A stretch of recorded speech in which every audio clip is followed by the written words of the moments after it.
Damos inicio entonces. Me ha correspondido moderar este primer panel, compuesto por ministros y magistrados de los países de Perú, Bolivia, Argentina y por supuesto el país anfitrión. Me corresponde presentar a nuestro primer expositor, don Duberlí Rodríguez, quien ya, como se ha señalado, es ministro de la Corte Suprema del Perú. Don Duberlí Rodríguez es egresado de la Facultad de Derecho y Ciencias Políticas de la Universidad Nacional Pedro Ruiz Gallo. Cuenta con una maestría en Ciencias Penales por dicha universidad, así como un doctorado por la Universidad de Alicante, en España. Actualmente, don Duberlí Rodríguez es embajador de buena voluntad de la Organización de Estados Americanos para la Justicia Ambiental, otorgado por el Secretario General de la OEA. Se desempeña como presidente de la Comisión Nacional de Gestión Ambiental del Poder Judicial, juez supremo titular de la Corte Suprema de Justicia del Perú, presidente de la Primera Sala de Derecho Constitucional y Social Transitoria de la Corte Suprema de Justicia de la República del Perú. También el ministro Rodríguez imparte cátedra en la unidad de posgrado de diversas universidades públicas y privadas y en la Academia de la Magistratura, en los cursos de Derecho Penal, Derecho Procesal, Derecho Ambiental y Pluralismo Jurídico. Ha sido presidente del Poder Judicial y de la Corte Suprema de Justicia del Perú y expresidente del Consejo Directivo de la Academia de la Magistratura. Como ya se ha señalado, el formato va a corresponder a preguntas al final del panel, luego que expongan los cuatro expositores. Vamos a hacer una ronda única de preguntas. Ministro, tiene la palabra. Gracias, buenos días a todos. Bueno, es un reto para mí iniciar estas exposiciones, que obviamente no son conferencias ni menos magistrales, que sería un objetivo muy ambicioso. Lo que quiero es compartir con ustedes algunas reflexiones esta mañana. Tengo en mi mano el folder que nos han entregado los amigos del primer tribunal ambiental y veo una figura, que es un gato. Y luego voy al reverso, está ya la fotografía de este gato, que él es un gato andino. Y se dice aquí en esta pequeña historia que este es un gato andino que está en peligro de extinción. Y se dice que está en peligro de extinción por la cacería de este felino, de este gatito. Pero quiero decirles que las especies animales, aves, están en extinción no solamente por la cacería, que forma parte del consumismo, porque ¿para qué se los caza? Para las pieles.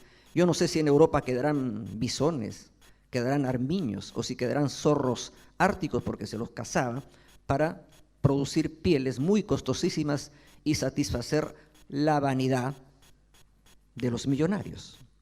Como ahora también los millonarios chinos son los que promueven la cacería de los elefantes, de los rinocerontes, para obtener los marfiles, para obtener esos productos que luego los muelen, los convierten en polvo y tienen ideas fantasiosas, absurdas, que por ejemplo les va a dar más virilidad. Cosas como esas forman parte del consumismo. Entonces el consumismo también es uno de los factores que atenta contra el medio ambiente. Pero volviendo al tema del gato andino, símbolo del tribunal, el primer tribunal ambiental de Chile.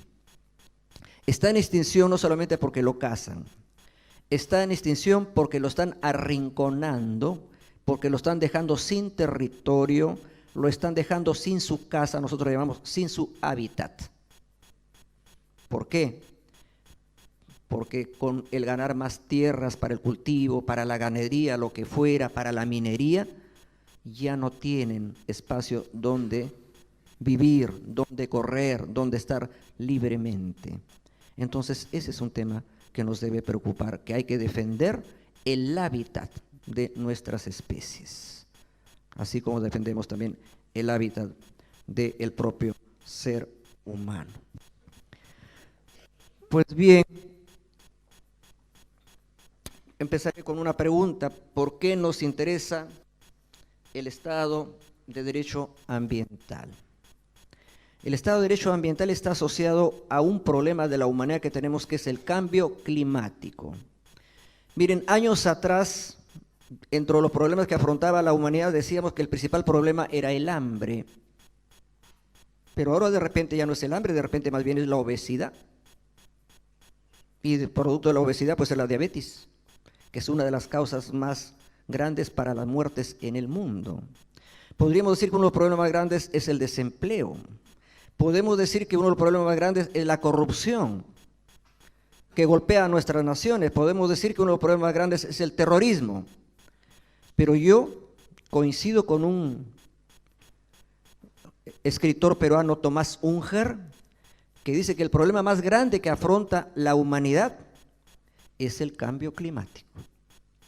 Porque la corrupción la podemos combatir, la podemos prevenir, el terrorismo también lo podemos combatir, la inseguridad ciudadana también lo podemos combatir, pero esos fenómenos no ponen en riesgo la existencia de la especie humana, ni ponen en riesgo la existencia del planeta Tierra.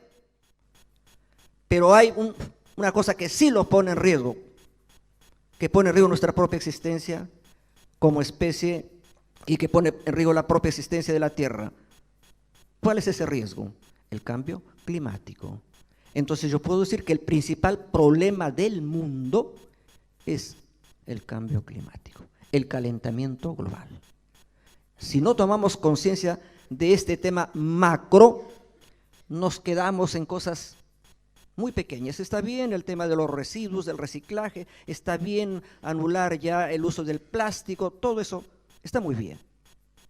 Que usemos bicicleta, todas las políticas está muy bien.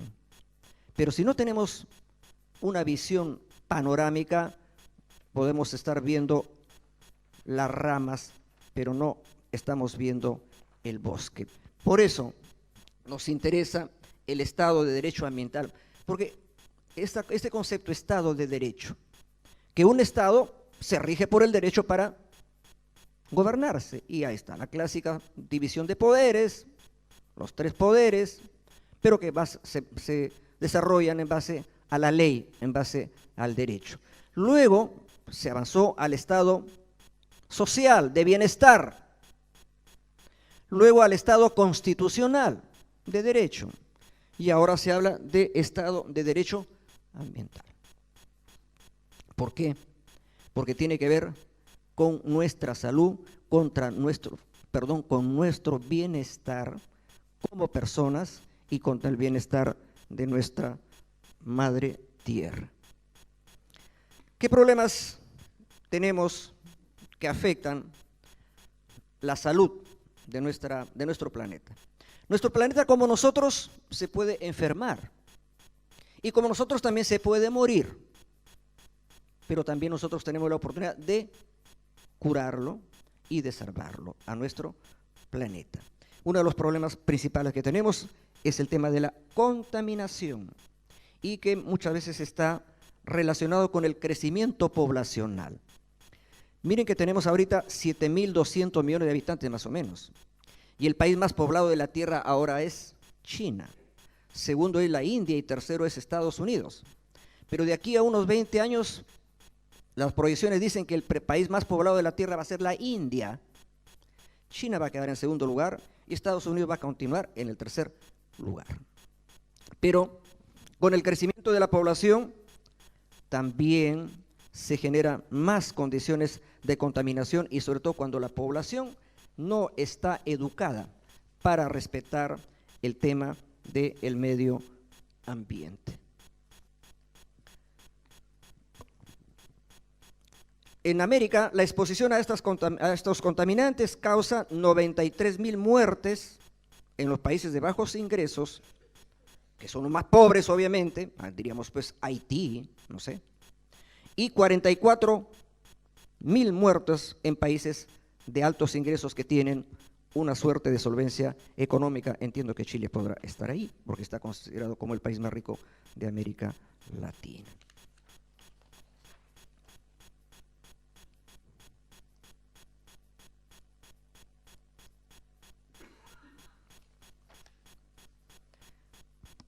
El Estado de Derecho ambiental, ¿en qué se sostiene? Se basa en la responsabilidad colectiva por el bien común.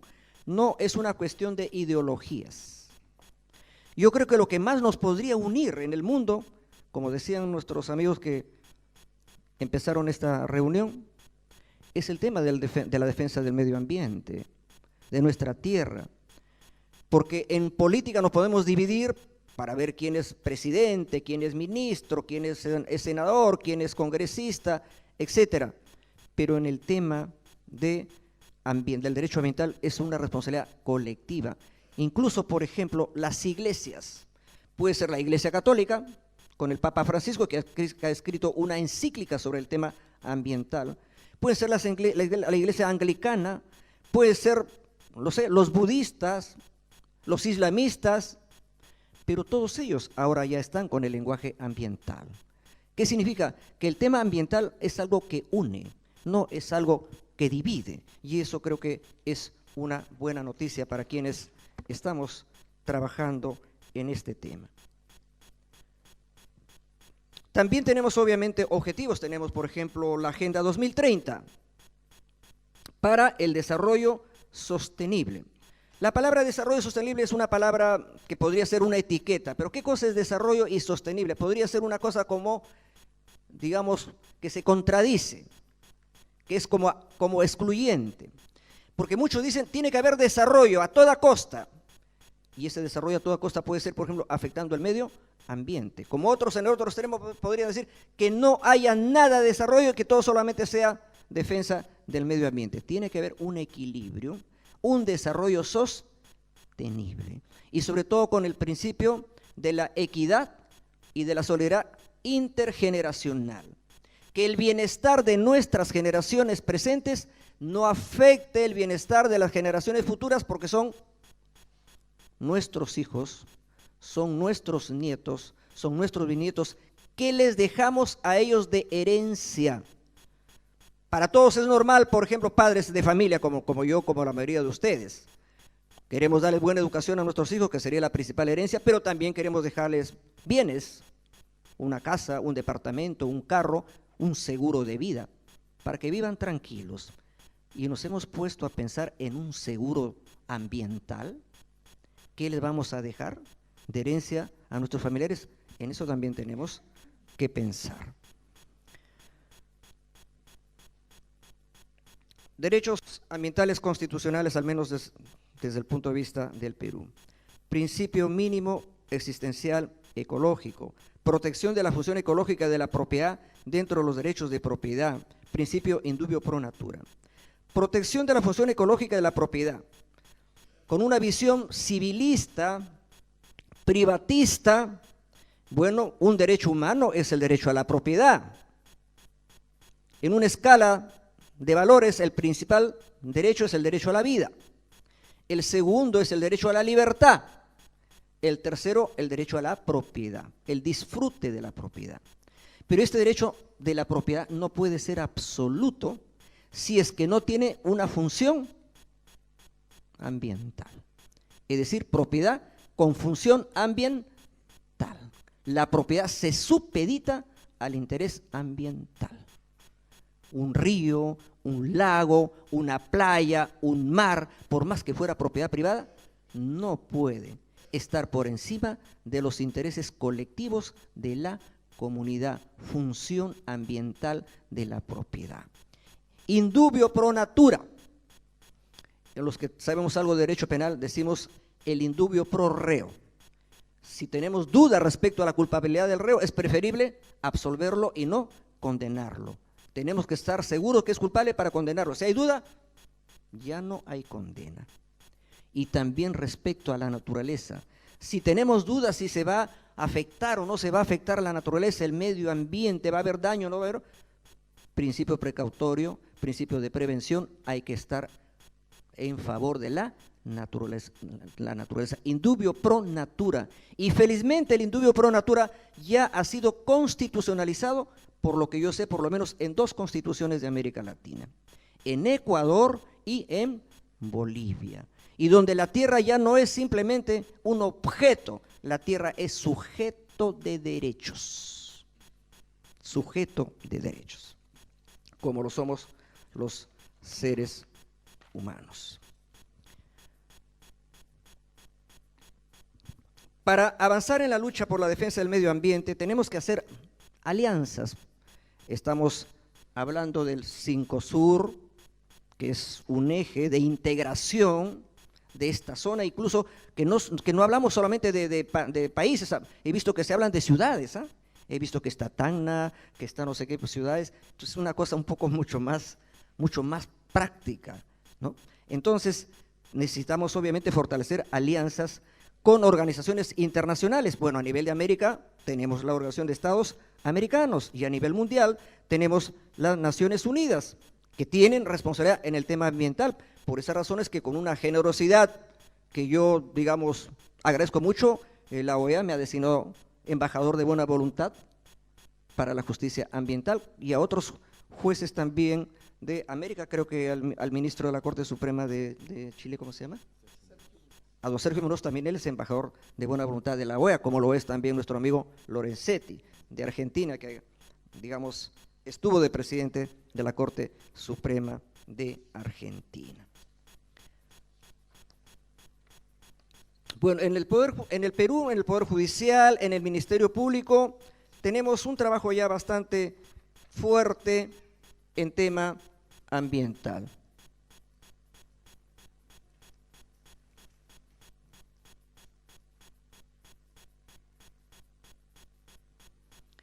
En el Poder Judicial del Perú, ¿qué pasos hemos dado? Hemos ido a una especialización en la jurisdicción. Ya ustedes saben que los poderes judiciales pues tienen sus subespecialidades: penal, civil, laboral, constitucional, comercial, contencioso administrativo, pero no teníamos en el Perú una especialidad ambiental. Últimamente ya la estamos implementando en 3 ramas: en la constitucional, para atender demandas de amparo, acciones de garantía constitucional; en la jurisdicción contencioso administrativo, cuando los organismos de fiscalización del Ministerio del Ambiente imponen multas, por ejemplo, a las empresas, y las empresas, como siempre, no quieren pagar, judicializan y hay un proceso contencioso administrativo. Pero también tenemos en el Código Penal un capítulo de delitos ambientales, eso va a la vía penal, y ya nosotros estamos avanzando en el tema de la especialización en justicia ambiental en el Perú. Dentro del Poder Judicial, como poder del Estado, tenemos obligaciones de Estado. Yo creo que en algún momento de nuestras vidas todos tenemos responsabilidad de Estado, es decir, nos volvemos estadistas, porque el clásico estadista es el presidente de la República. Y un estadista tiene una visión global de los problemas del país y tiene propuestas de solución para todos los problemas. Un estadista, un presidente, tiene que saber cómo va a afrontar el tema de salud, el problema de educación, el problema de seguridad ciudadana, el problema ambiental, políticas de Estado. Es decir, tiene que ser un poco especialista en todo. Y un poder del Estado como el Poder Judicial también tiene que tener su política ambiental, y nosotros hemos constituido la Comisión Nacional de Gestión Ambiental del Poder Judicial, que está funcionando ya hace 3 años, y estamos realizando congresos internacionales de justicia ambiental para brindar un servicio eficiente, oportuno, eficaz, inclusivo en todos los procesos ambientales, ya sea contencioso administrativo, constitucional y penal. Tenemos protocolos de actuación judicial para los nuevos juzgados ambientales que hemos comenzado a implementar a lo largo y ancho del país, aunque todavía con problemas presupuestales, porque el gobierno central, como es una nueva rama de esta jurisdicción, no nos ayuda, no nos apoya, y nosotros hemos empezado poniendo el primer juzgado especializado en un departamento que es capital de la biodiversidad, que se llama Madre de Dios, que es parte de la Amazonía peruana, donde hay una ciudad que se llama Puerto Maldonado, que era la capital de la minería ilegal, que es el delito madre, alrededor del cual está trata de personas, contrabando, sicariato, etcétera, etcétera. y felizmente a partir de febrero de este año se está realizando un mega operativo con presencia de policías, de militares, para erradicar definitivamente la minería ilegal de Puerto Maldonado, que era la parte más sangrante en los temas ambientales en nuestro país. Pero también en el Perú tenemos deforestación, actividades de tala ilegal de madera. Especies como el cedro, la caoba, prácticamente ya se han extinguido en nuestra Amazonía. Y esta madera salía por un puerto fluvial, que es el puerto de Pucallpa, en Ucayali. Entonces, allí hemos instalado el segundo juzgado especializado en materia ambiental. Pero nosotros no solamente vamos a ir por el tema de la represión. Yo particularmente soy de la idea que el derecho penal llega a última hora cuando se produce un hecho. Llega a última hora porque ya se produjo el hecho. ¿Para qué? Solamente para ver si se castiga. El tema es evitar que se cometan los delitos. Y eso parte por la prevención, parte por la educación. Entonces estamos en programas bastante acelerados en temas de capacitación e incluso estamos haciendo cursos de capacitación con la Organización de Estados Americanos, con la OEA.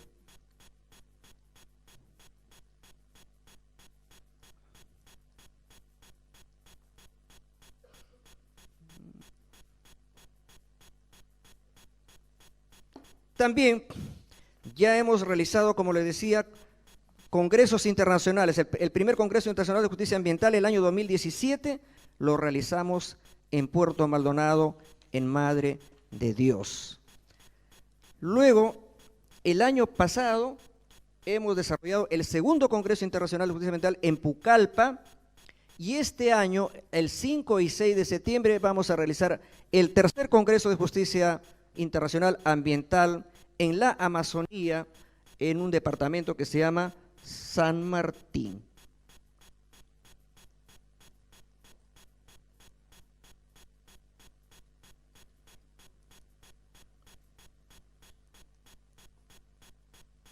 Siga. Hemos hecho también cantidad de capacitaciones y nosotros hemos promovido lo que se llama el Pacto de Madre de Dios por la Justicia Ambiental. ¿Qué es el Pacto de Madre de Dios por la Justicia Ambiental? Pacto es un compromiso. Por ejemplo, cuando uno contrae matrimonio es un pacto entre dos personas. Y nosotros hemos promovido un pacto para que instituciones públicas, o sea, del Estado, e instituciones privadas suscriban un acuerdo de 10 puntos para la defensa de nuestro medio ambiente. Y en función de ese pacto estamos estableciendo mesas regionales de trabajo de este pacto en todos los departamentos del Perú para que toda la comunidad quede comprometida a tomar acciones en defensa de nuestro medio ambiente. Este pacto incluso se lo entregamos en sus propias manos al Papa Francisco cuando visitó el Perú y le entregamos este pacto.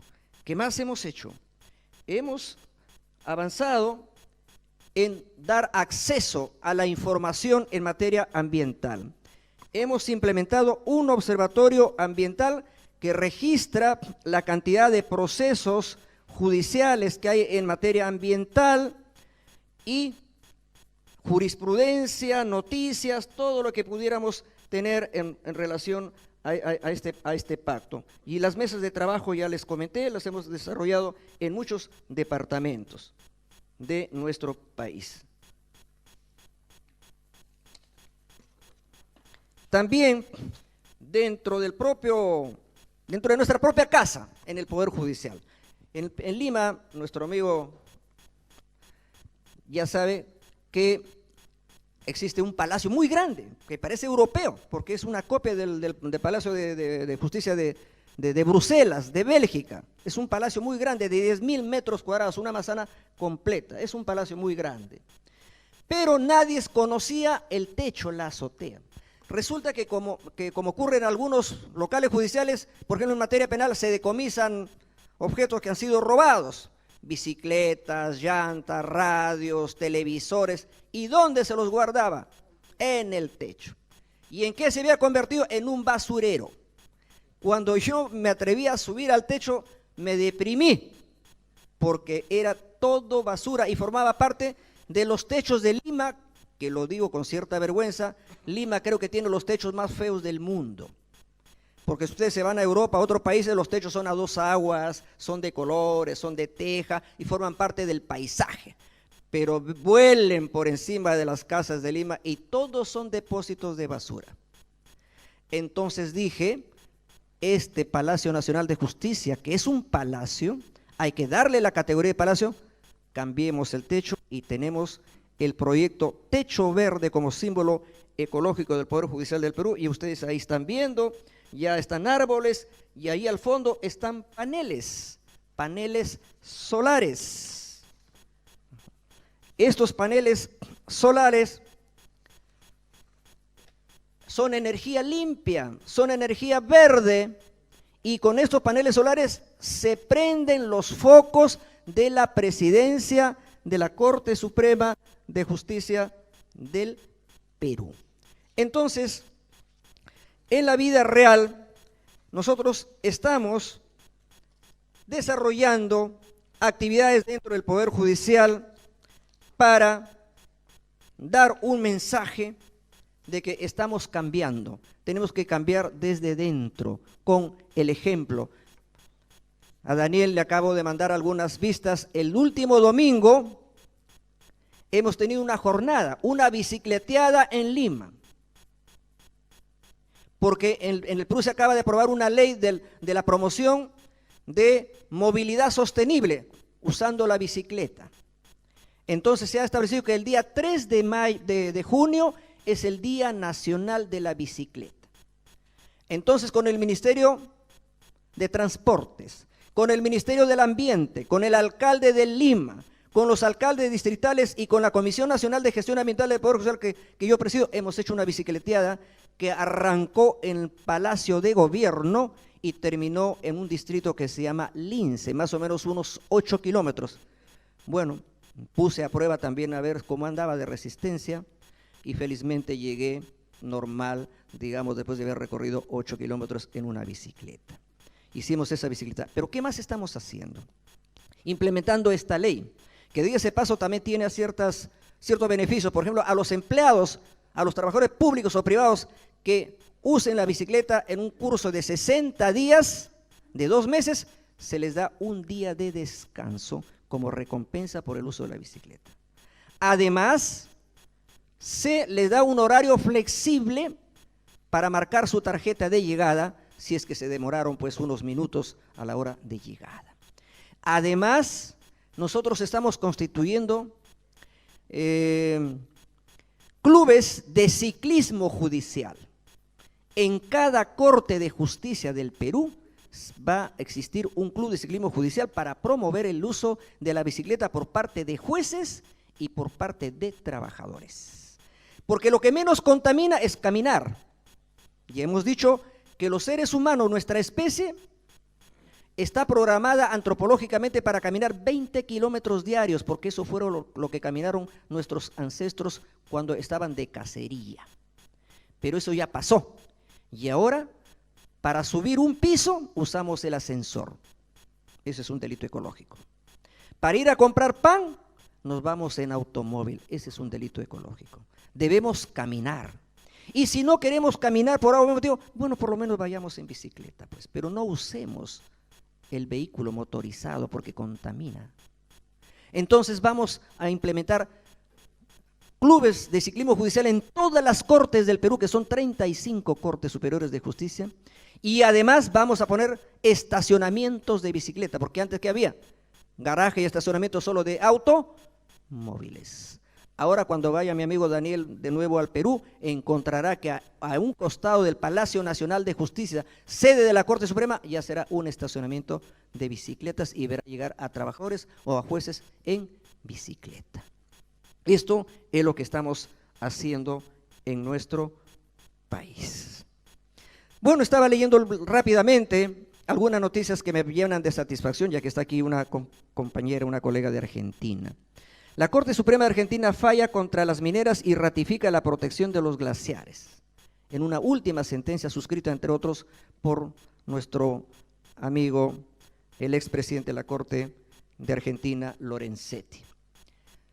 ¿Cómo es posible que se vaya a desarrollar actividad minera dentro de los glaciares? Más aún cuando se están derritiendo por el calentamiento global.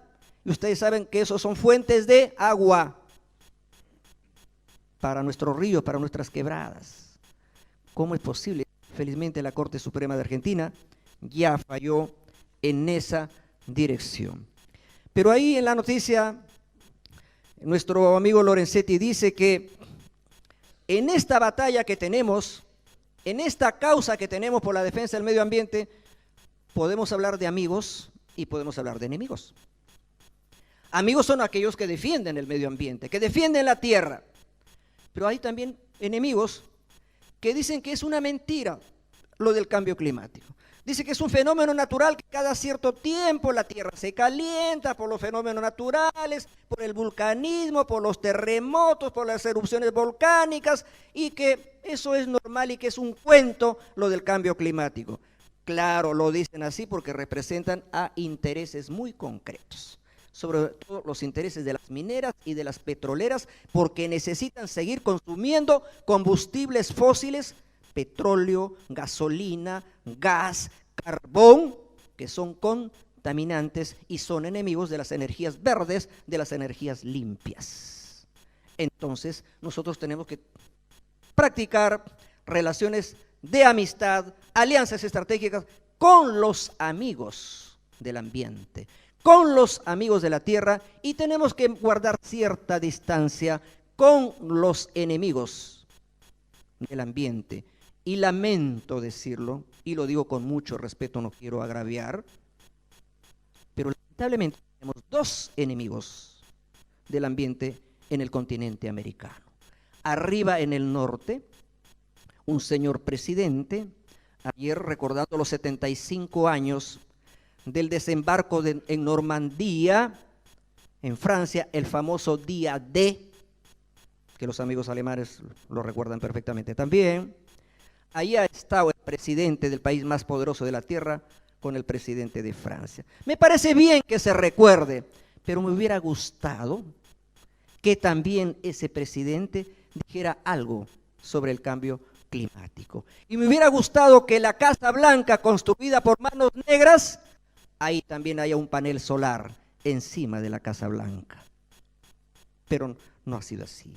Y también me da pena que cerca de nosotros en América del Sur, otro presidente cuyo nombre no voy a decir, pero que es el país más grande, diga que tampoco existe el cambio climático y que eso es una mentira.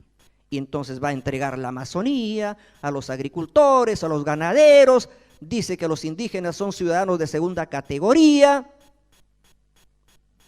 Entonces, esos son los enemigos que tienen un falso mensaje. Acuérdense nomás que hubo una época en que se decía que el tabaco no era nocivo para la salud. Y los productores de tabaco, de cigarros, decían que era una mentira. Y invertían millones de dólares para hacer campaña en que eso era mentira, el efecto nocivo del cigarro. ¿Y qué cosa se ha demostrado después? Que sí son nocivos para la salud. Y ahora también invierten millones de dólares para decirnos que es una mentira lo del cambio climático, del calentamiento global. La Tierra se está calentando. Si se llegara a calentar 2 grados más, ya saben ustedes que eso va a ser fatal. Ahí está el compromiso de la COP21 de París. Hay que cumplir con disminuir la emisión de los gases de efecto invernadero. Cada país tiene que trabajar en esa dirección. A mí me alegra que la COP25 se realice en Chile, en diciembre. ¿Y ustedes saben por qué se realiza en Chile? Que no era el país sede original, iba a ser Brasil. ¿Y por qué pues ya no va a ser Brasil? Por lo que les acabo de decir. Entonces ahora la COP25 va a estar en Chile y es una buena noticia para nosotros. También encuentro como noticia que el 2 de julio va a haber un fenómeno bonito, va a haber un eclipse. ¿Qué es un eclipse? Cada cierto tiempo, la luna y el sol, como viejos amantes, se acercan, se encuentran y se dan un beso. Eso es un eclipse. Y estoy un poco envidioso de que lo van a observar con más nitidez en una franja entre Argentina y Chile. De repente será motivo para volver a Chile para ver muy bien este eclipse. Y termino esta primera intervención diciendo lo siguiente. ¿Qué podemos hacer contra el cambio climático? Hay cantidad de cosas que podemos hacer. Pero recuerdo una fábula que dice lo siguiente. En un bosque muy grande se estaba produciendo un incendio, pero había una laguna o había un lago. Y entonces todos los seres vivos de ese bosque que se estaba incendiando, pues obviamente lo primero que hacen es huir para salvar la vida. Los leones, los tigres, los monos, las serpientes, las aves, todos corrían huyendo del incendio. Pero había un colibrí que hacía todo lo contrario. ¿Qué hacía el colibrí? Volaba hacia el lago, cogía un poquito de agua con su pico y venía a dejarla caer esa gotita de agua sobre el incendio con la idea de apagar el incendio. Entonces el resto de animales le dijeron, se burlaron, pues oye, pero ¿cómo se te ocurre tú, colibrí, que con una gotita de agua vas a apagar el incendio? Y el colibrí sabiamente le dijo, sí lo sé, no voy a apagar el incendio, pero por lo menos estoy haciendo lo que a mí me toca. Simplemente les pregunto a ustedes, ¿todos quieren ser colibrís? Y si todos queremos ser colibrís, ya no será un colibrí, serán 100, serán 1000, serán 100.000, serán 1.000.000 y apagaremos el incendio del cambio climático y defenderemos la salud y la vida de nuestra madre tierra. Muchas gracias por escucharme.